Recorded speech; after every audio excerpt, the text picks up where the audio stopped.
Okay, good morning all of you. बेटा हम start करते हैं वेक्टर, वेक्टर्स। आवाज क्लियर आ रही है मेरी? Yes sir. बेटा एक स्टोरी सुनाता हूं, इस स्टोरी को आप अच्छे से सुनिए। स्टोरी है चार दोस्तों की, चार फ्रेंड होते हैं। नाम मैं ABCD लिख देता हूं, ABCD। डी का नाम है प्यारे मोहन, प्यारे मोहन। एक का नाम मैं लिख देता हूं। चार दोस्त होते हैं, चार दोस्त हैं ABCD। चारों क्या करते हैं, एक बिल्डिंग के ऊपर बैठकर बातें कर रहे हैं। कहां बैठे हुए हैं? तो बिल्डिंग पे बैठे हुए हैं। मैं बिल्डिंग भी बनाता हूं समझाने के लिए आपको। बेटा एक बिल्डिंग पे चारों बैठे हुए हैं यहीं पर। ए है यहां पर, बी है, C and D, D C B and A। यह है बिल्डिंग। बिल्डिंग पर चारों बैठे हुए हैं। अचानक चारों में बहस होती है किसी बात को लेकर। डी को धक्का दे देते हैं। डी नीचे गिर गया। आकर डी को धक्का देते हैं, डी आकर जमीन पे लेट जाता है, ऐसे जमीन पे गिर गया। बाई चांस, किस्मत की वजह से ये मरता नहीं है, बस इसके हाथ पैर टूट जाते हैं, फ्रैक्चर हो जाता है।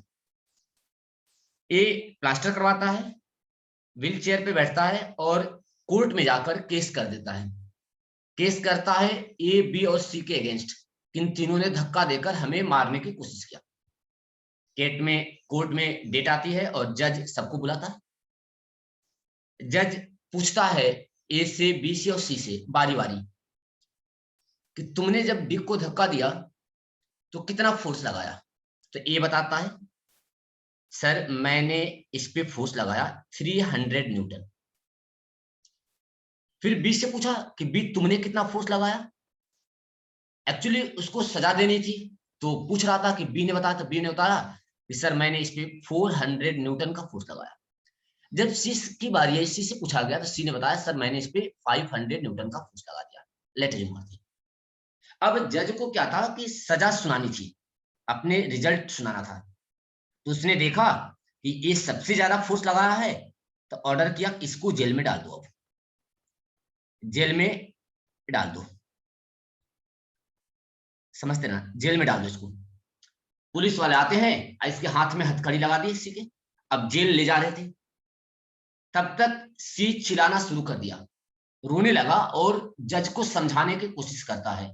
क्या समझाने की कोशिश करता है कि सर मैंने 500 न्यूटन फोर्स तो लगाया था, लेकिन 500 न्यूटन मैंने डी को बचाने के लिए लगाया था, मैंने उसको धक्का देने के लिए नहीं लगाया था। मैंने उसको पीछे की तरफ खींच रहा था उसके हैंड को पकड़कर, तो मेरे को सजा क्यों मिल रही है। जब ये बात सी ने बताया, जज देखता रह गया, यार ये तो ब्लंडर मिस्टेक होने जा रहा है। हम फोर्स के मैग्नीट्यूड देखकर कि ज्यादा फोर्स है तो इसको पनिशमेंट मिलनी चाहिए, ये तो कह रहा है कि हम इसको बचा रहे थे, पीछे की तरफ धक्का दे रहे थे। उस दिन जज को समझ में आता है, यार एक फोर्स एक ऐसी क्वांटिटी है ना जिसमें मैग्नीट्यूड से सब कुछ डिसाइड नहीं होता है। मैग्नीट्यूड से आप उसको डिसाइड नहीं कर सकते हो कि किसको पनिशमेंट मिलनी चाहिए। यहाँ पे डायरेक्शन भी बहुत बड़ा रोल प्ले करने लगा। यानी फिजिक्स में, अब आते हैं हम अपने फिजिक्स पे आते हैं। स्टोरी सुनाने का मतलब था कि कुछ ऐसी क्वांटिटी होती है, फिजिकल क्वांटिटी, कुछ ऐसी फिजिकल क्वांटिटी होती हैं जिनका मैग्नीट्यूड रहने से सब कुछ नहीं होता है, हमें डायरेक्शन की भी जरूरत पड़ती है। ऐसे क्वांटिटी को फिजिक्स में अलग कैटेगरी में रखा गया। That category is known as vector category, vector form, vector algebra. समझ में आपको आने लगा? यानी इस बच्चे को जेल जाने से रोका गया क्योंकि इसने कहा कि मैं तो फोर्स है, अगर ये दोनों जिधर लगा रहे थे उसके अपोजिट डायरेक्शन में फोर्स लगाया था। इसका मतलब क्या हुआ कि डायरेक्शन, फोर्स को डिसाइड करना है, फोर्स को देखना है, तो आपको मैग्नीट्यूड के साथ में क्या चाहिए, एक सेकेंड बेटा, इस मैग्नीट्यूड के साथ में हमें डायरेक्शन की भी नीड है। हम अपने टॉपिक पे आते हैं। फोर्स के साथ क्या चाहिए, मैग्नीट्यूड प्लस डायरेक्शन, दोनों चाहिए। यहां से वेक्टर अलजेब्रा की कुछ अंडरस्टैंडिंग हम समझने की कोशिश करते हैं। चलिए, ये स्टोरी सिर्फ समझाना था आपको कि डायरेक्शन का कितना बड़ा रोल होता है to know about the any type of the vector quantity. कि आपको डायरेक्शन नहीं मालूम है तो आप कुछ भी किसी भी टाइप के जजमेंट या फैसला आप नहीं ले सकते हो कि बॉडी किधर जाएगी या किस डायरेक्शन में मूव करेगी, एक्सेलरेशन क्या होगा। ये सारी कहानी वेक्टर अलजेब्रा में ही हम सीखते हैं। चलिए हम स्टार्ट करते हैं। वेक्टर सबसे पहले लिखते हैं वेक्टर का डेफिनेशन क्या है, वेक्टर सर क्वांटिटी मोहित को परमिट कर लीजिए। ठीक है, ओके ओके ठीक है। चलिए तो हमारा टॉपिक स्टार्ट होता है। यहां से टॉपिक स्टार्ट करते हैं, वेक्टर क्वांटिटी क्या होती है। तो first topic vector quantity. Vector quantity कहते हैं बेटा दोज फिजिकल क्वांटिटी। डेफिनेशन क्या है, दोज फिजिकल क्वांटिटी, क्वांटिटीज मैं इसको क्वांटिटीज लिखता हूं, those physical quantities which have both magnitude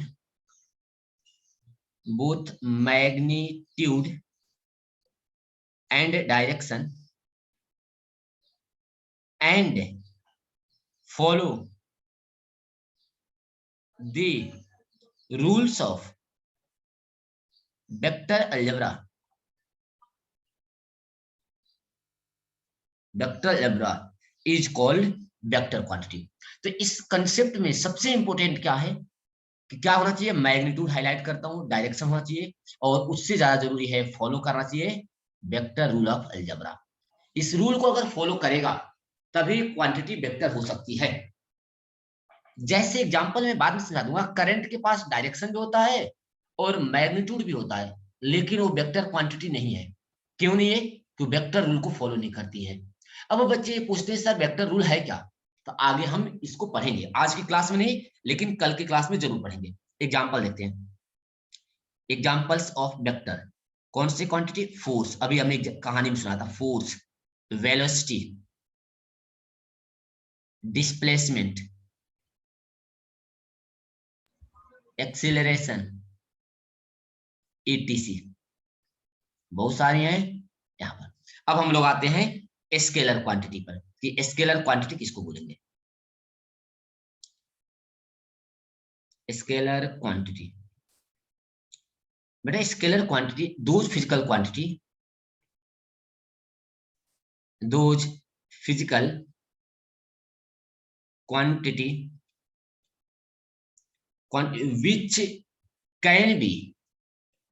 which can be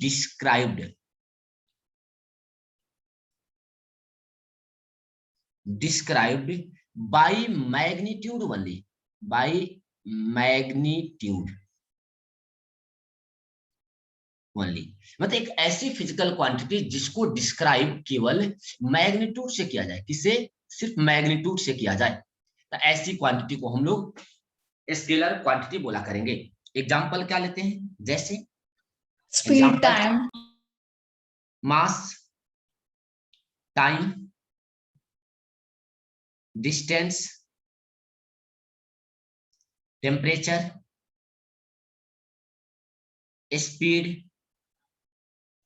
ETC, ये हो गया स्केलर क्वांटिटी। अब हम लोग आते हैं रिप्रेजेंटेशन ऑफ वेक्टर, क्योंकि स्केलर हमें पढ़ना ही नहीं है, स्केलर ऑलरेडी आता है, हमें पढ़ना है वेक्टर, तो फोकस करते हैं वेक्टर पे। तो बोलते हैं representation of vector quantity, representation of vector quantity. Vector quantity को रिप्रेजेंट करने के दो तरीके होते हैं। पहला होता है कि डायग्रामेटिकली रिप्रेजेंटेशन, कल रिप्रेजेंटेशन, एक होता है एनालिटिकल रिप्रेजेंटेशन, लिटिकल रिप्रेजेंटेशन। अब हम स्टार्ट करते हैं डायग्रामेटिकली, मतलब पहले के बारे में डिस्कस करते हैं कि फर्स्ट में क्या होगा। बेटे डायग्रामेटिकली में क्या होता है कि एक वेक्टर को ऐसे बनाते हैं, ऐसे ऐसे, ये वेक्टर को रिप्रेजेंट करता है। इसमें ये जो टर्म है उसको हम टेल बोलते हैं, ये जो एंड होता है इसको टेल बोलते हैं, पीछे वाले को याद रखना, बहुत इंपॉर्टेंट। आगे वाले एरो को हेड बोलते हैं, ठीक है। अब इसमें लिखते हैं कि a vector quantity is represented by, क्या लिखेंगे यहाँ पर, a vector quantity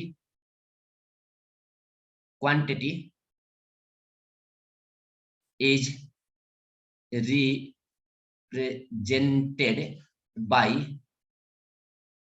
an arrow, capital से देता हूं, an arrow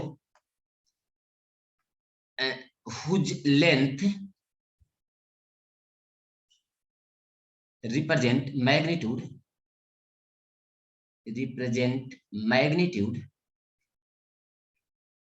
and arrow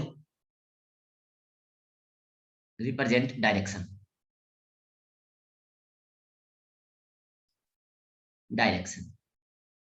बेटा इसका क्या मतलब है कि एक वेक्टर क्वांटिटी को अगर डायग्राम से हम दिखाते हैं, जैसे जैसे हमने यहां लिखा है, ऐसे लिखा, यहां देख, ऐसे हमने लिख दिया, ए के ऊपर ऐसा लगा हुआ है एरो, ऐसे लगा हुआ है एग्जांपल। इसका मतलब एक ऐसी क्वांटिटी है वेक्टर क्वांटिटी, इसका मतलब ये हो गया कि ए इज अ वेक्टर क्वांटिटी। ये इसका मतलब होता है डायग्राम में दिखाने से, क्वांटिटी, ठीक है। कहीं ऐसा लिखा हुआ है, ऐसा लिखा हुआ कि F इजकल टू 5 न्यूटन, ऐसे लिखा 5 न्यूटन, ठीक है। इसको ऐसे दिखाया गया है, 5 न्यूटन है, इसको ऐसे लिखता हूं, जस्ट वेट, थोड़ा सा अच्छे समझ में आ जाए आपको। एक एरो ले लेता हूं, एक एरो ऐसे, एक एरो से दिखाया गया है, F इजकल टू ऐसे लिखा हुआ है, ऐसे, यहां लिखा हुआ है 5 न्यूटन।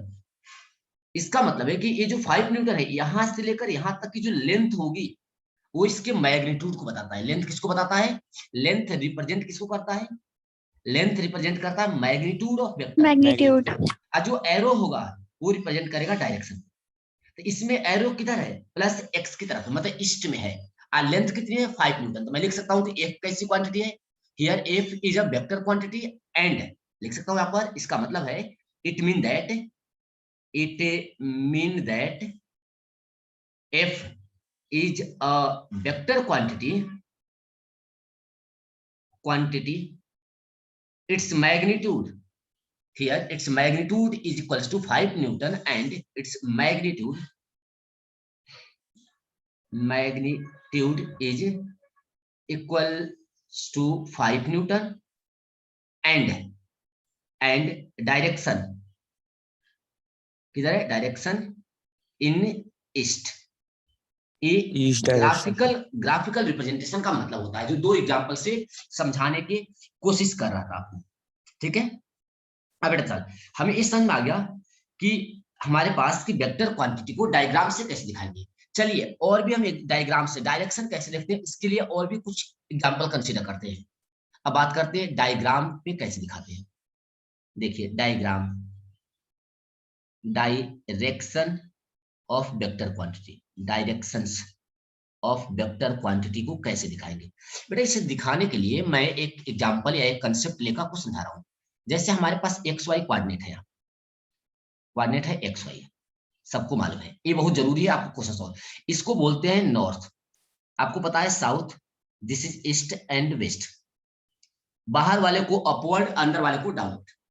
चलिए बेटा हमें कोई कहता है ना, ऐसे लिखा हुआ है, जैसे ऐसे लिखा हुआ है, यहाँ पे कोई इस डायरेक्शन में जा रहा है, मैं एरो दिखा देता हूं, इस डायरेक्शन में ऐसे ऐसे जा रहा है। इसको मैं क्या लिखूंगा, इसको लिखने का तरीका है, मान ले एंगल इधर से दिया हुआ है 30 डिग्री, तो इसका मतलब होता है कि 30 डिग्री नॉर्थ ऑफ ईस्ट। ये बहुत इंपॉर्टेंट है, इसका मतलब ये होता है, इसको रीड ऐसे करेंगे कि एक आदमी इधर जा रहा है तो 30 डिग्री ईस्ट नहीं बोलेंगे, नॉर्थ ऑफ ईस्ट, मतलब ईस्ट से किधर की तरफ जा रहा है, नॉर्थ की तरफ, क्योंकि एंगल ऐसे दिया हुआ है, एंगल इधर से दिया हुआ है, तो नॉर्थ ऑफ ईस्ट, या इसको ऐसे भी बोल सकता हूं, इस साइड से 60 degree, 60 degree east of north. समझ में आ रहा है क्या आपको, ये बात समझ में आ रही है आपको सबको? Yes, sir. Yes, sir. कोई बंदा, कोई आदमी, कोई पर्सन, कोई पार्टिकल, वेलोसिटी, जो भी इस डायरेक्शन में चले, एंगल इधर से दिया हो, तो पूछेगा बताओ किस डायरेक्शन में जा रहा है। हम ये नहीं बोलेंगे कि 30 डिग्री ईस्ट ऑफ नॉर्थ, गलत है। 30 डिग्री ईस्ट ऑफ नॉर्थ गलत है। क्या गलत है? ये राइट है, ये जो लिखा हुआ है ना, ये राइट अप्रोच है, राइट तरीका है। अगर आपने ये लिख दिया 30 डिग्री ईस्ट ऑफ नॉर्थ, तो ये आपको रॉन्ग मानाता है, दिस इज 100% रॉन्ग। तो इधर आपको फोकस नहीं करना है। चलिए समझ आ गया। अगर इस कोऑर्डिनेट में लिखा हो तो ऐसे लिखा हो, इधर लिखा हो, एक और डायग्राम दिखाता हूं, इस डायरेक्शन में लिखा हुआ है ऐसे, ये क्वांटिटी ऐसे लिखी हुई है, इधर कोई जा रहा है, एंगल दिया हुआ है इधर से 40 डिग्री, ऐसे 40 डिग्री। अब कोई पूछेगा इसके बारे में लिखो, क्या लिखेंगे? इसके बारे में क्या लिखेंगे बेटा? इसके बारे में हम लिखेंगे कि देख 40 डिग्री से 40 degree 40 no, degree west of south. Right, west of south. या आप लिख सकते हो कि 90, इसको कुछ बुक में ऐसे भी लिखा जाता है 40 डिग्री, मैं ऊपर कर लेता हूं स्क्रीन को, 40 degree west of south.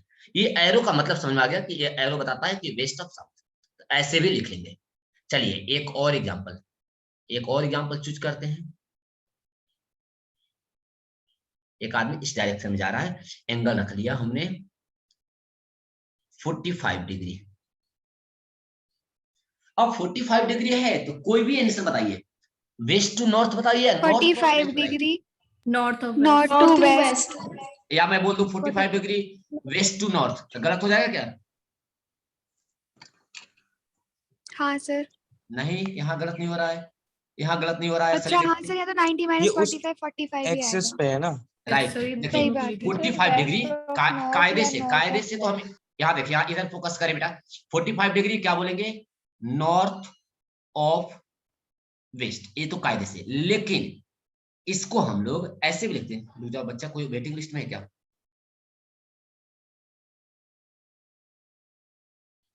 Okay, call तो आ रही है, ठीक है, ओके बेटा यहाँ देखते हैं हम लोग। तो hello hello hello hello hello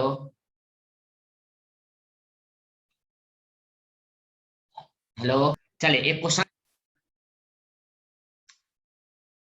बेटा, समझ में आ रही है? मेरी आवाज आ रही है क्लियर आप लोगों को? सर रुक गई थी। Yes, sir. पहले वो रुक गई। कॉल आ गया था बेटा। स्क्रीन शेयरिंग कर लीजिए सर। स्क्रीन विजुअल नहीं है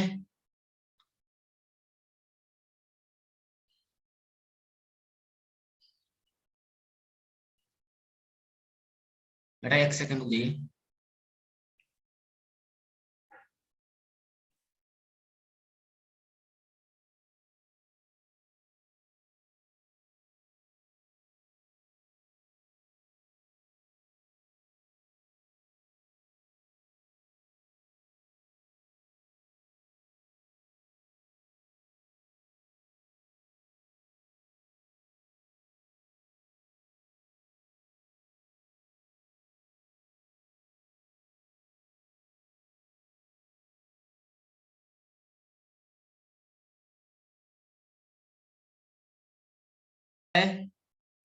स्क्रीन विजिबल है? Yes sir.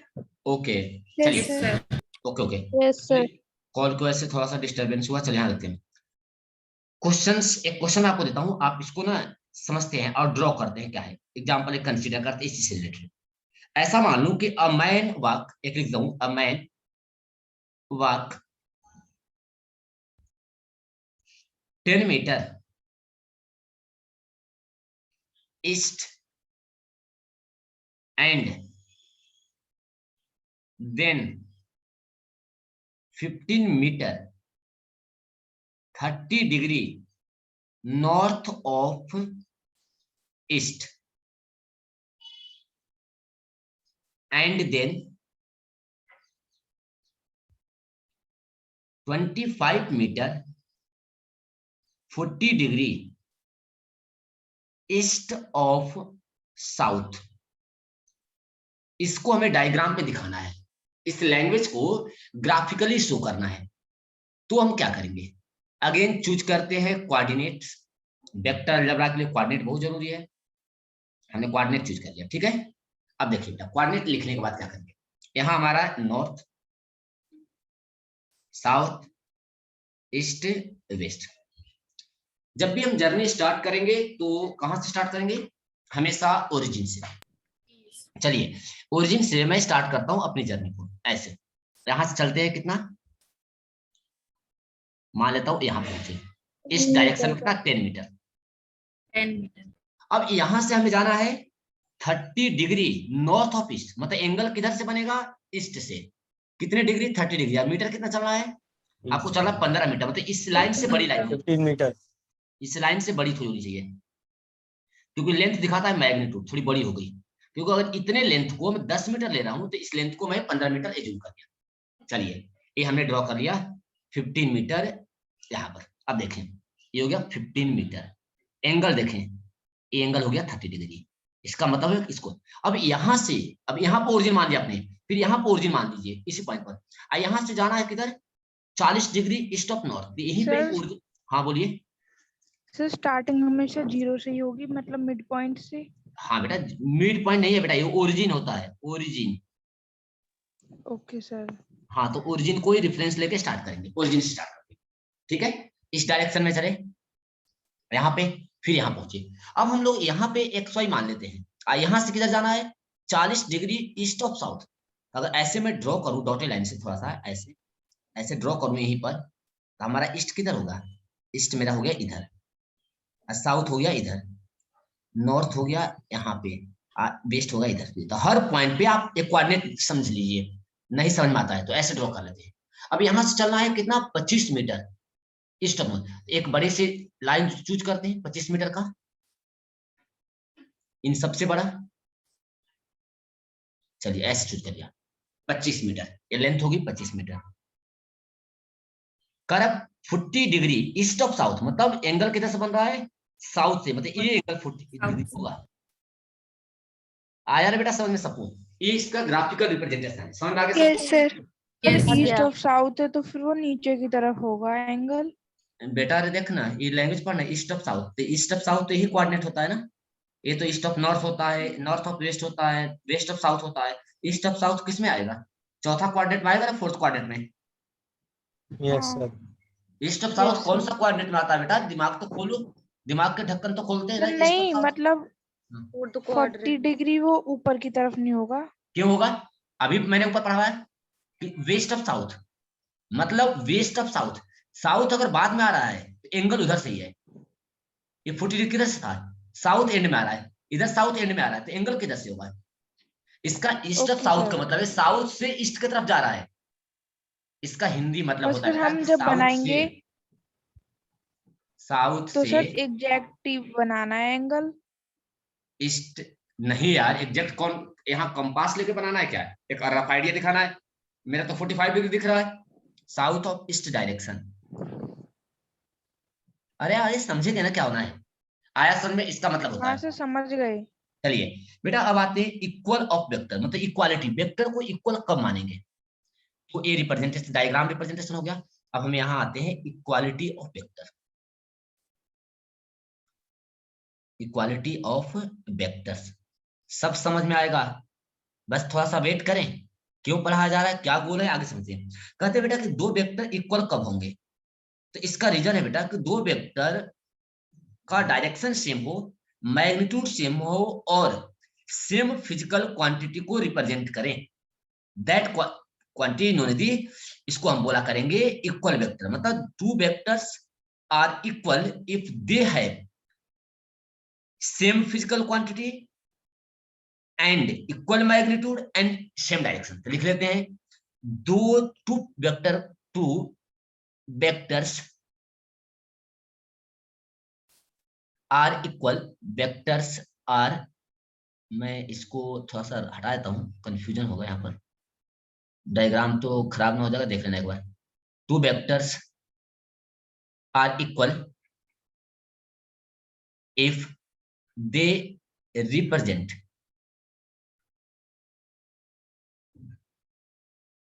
Same physical quantity,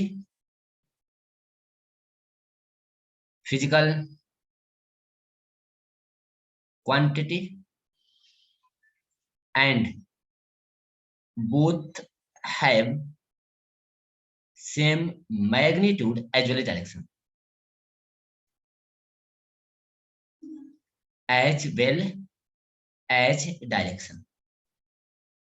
direction. दो वेक्टर को हम इक्वल बोलेंगे जब जिसका सेम फिजिकल क्वांटिटी। एग्जांपल से समझेंगे ज्यादा अच्छा लगेगा, तो हम एग्जांपल से यहाँ लेते हैं और आपको कोशिश करता हूं कि बिल्कुल अच्छे से समझें। जैसे एक वेक्टर यहाँ हो गया, एक वेक्टर, दूसरा वेक्टर यहाँ है,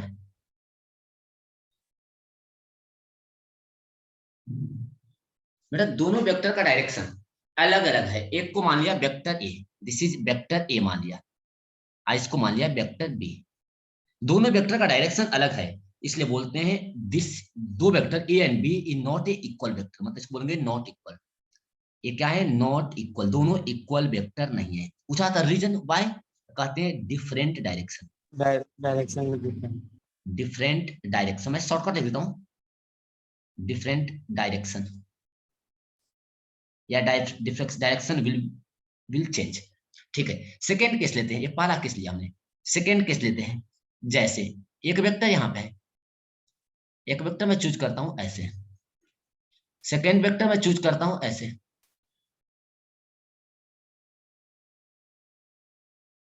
इक्वल लेंथ की, एक थर्ड वेक्टर चूज करता हूं यहां से।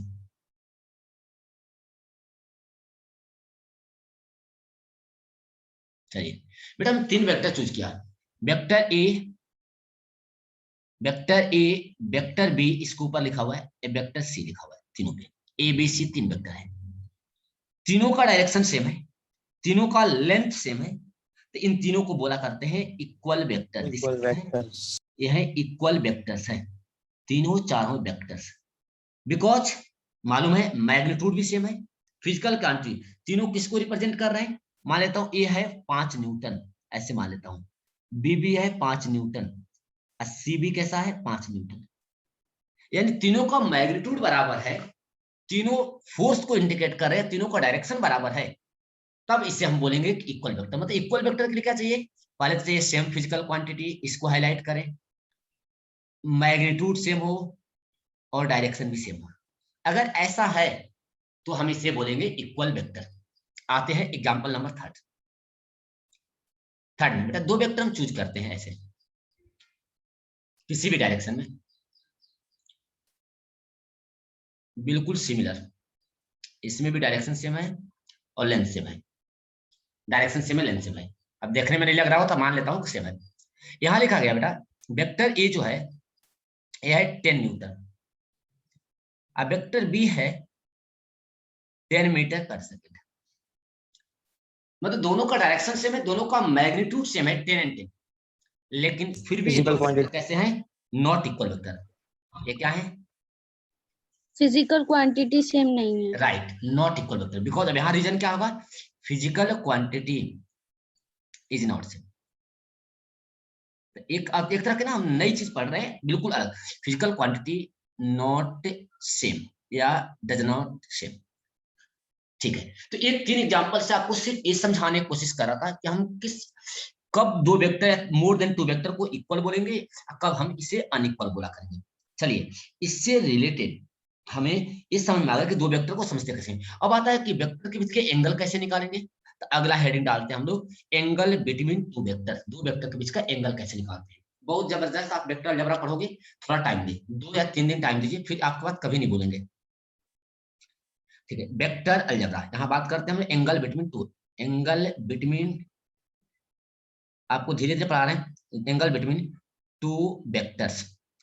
जब आप एक पूरा चैप्टर पढ़ लोगे तो एक बार आपको 1 शॉर्ट वीडियो पढ़ाऊंगा, 1 घंटे में ही पूरा सिलेबस एक चैप्टर का क्रैश कोर्स टाइप का, 1 घंटे में एक चैप्टर पूरा कंबाइंड, तो वहां से आपको एक कंक्लूजन मिल जाएगा कि कैसे हमें याद करना होता है। चलिए एंगल बिटवीन टू वेक्टर, बेटा जब एंगल बिटवीन टू वेक्टर निकालते हैं तो कहते हैं कि दो वेक्टर के टेल को एक जगह ज्वाइन कर लीजिए, दो वेक्टर के टेल को एक जगह ज्वाइन कर लीजिए। ज्वाइन करने के बाद जो भी मिनिमम एंगल होगा उस एंगल को हम एंगल बिटवीन टू वेक्टर बोला करेंगे। फिर से ध्यान समझिए, दो वेक्टर के बीच में एंगल तभी बनेगा जब दोनों वेक्टर के टेल को आपस में मिलाएंगे। क्या करेंगे? दो वेक्टर्स के बीच में दोनों टेल एंगल को तभी मिलाएंगे। बनेगा जब Join दोनों कर वेक्टर के टेल को आपस में मिलाएंगे। अब उस एंगल में जो सबसे स्मॉलर एंगल होगा वही होगा एंगल बिटवीन टू वेक्टर। पहले हम डेफिनेशन लिख देता हूं, अतः मैं आपको चलता हूं। Angle between two vector is angle between two vector is a smaller angle made when their tails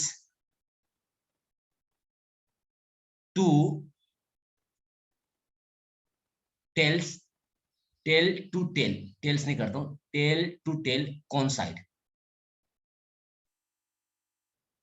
क्या इसका मतलब हुआ? क्या मतलब हुआ? आप देखते हैं से बेटा स्मॉलर एंगल होना चाहिए। सबसे पहले बेटा है स्मॉलर एंगल को बोलेंगे वेक्टर एंगल। तब होगा जब दोनों वेक्टर का टेल टू टेल क्या करनी चाहिए? कोइंसाइड करनी चाहिए। इसको याद रखना बहुत जरूरी है, याद रखना। मैं बाद में इसको हिंदी में भी लिखूंगा। जैसे देख, एक वेक्टर मैं यहां से चूज करता हूं, एक वेक्टर यहां पर। मेरी आवाज आ रही है क्या आपको? आवाज आ रही है? Yes sir. Yes sir. ठीक है बेटा, दूसरी वेक्टर यहाँ पर, एक वेक्टर को ए बोल दिया, एक वेक्टर बी। दोनों वेक्टर का टेल एक ही जगह मिल रहा है। एग्जांपल नंबर 1 में ये जो एंगल हुआ, एक एंगल ए हुआ थीटा, एक एंगल ए हुआ 360 डिग्री माइनस थीटा। ये बड़ा वाला एंगल है। कौन सा वाला है? बिगर वाला।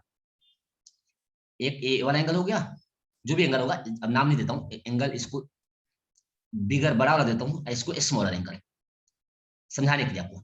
ठीक है, ये वाला एंगल बिटवीन वेक्टर नहीं होता है, इसको बोलते हैं। मतलब यहाँ पे एंगल जो होगा थीटा क्या है? Angle between two vector. मान लो इस थीटा को 30 डिग्री, इस थीटा को 30 डिग्री रख लिया। थोड़ा सा ये जूम कर लेते, एग्जांपल समझा रहा हूं तो आपको मैग्नीट्यूड रख देता हूं, ज्यादा आसान लगेगा। थीटा इक्वल टू 30 डिग्री, ये कितना आ जाएगा? बड़ा वाला एंगल 360 डिग्री माइनस थीटा, यानी 360 में 30 मतलब ये हो जाएगा 330। एक एंगल ये आया, एक एंगल 30 डिग्री। इसमें से कौन सा एंगल है वेक्टर? तो ये हमारा आंसर है, एंगल बिटवीन टू वेक्टर। मतलब 30 डिग्री एंगल बिटवीन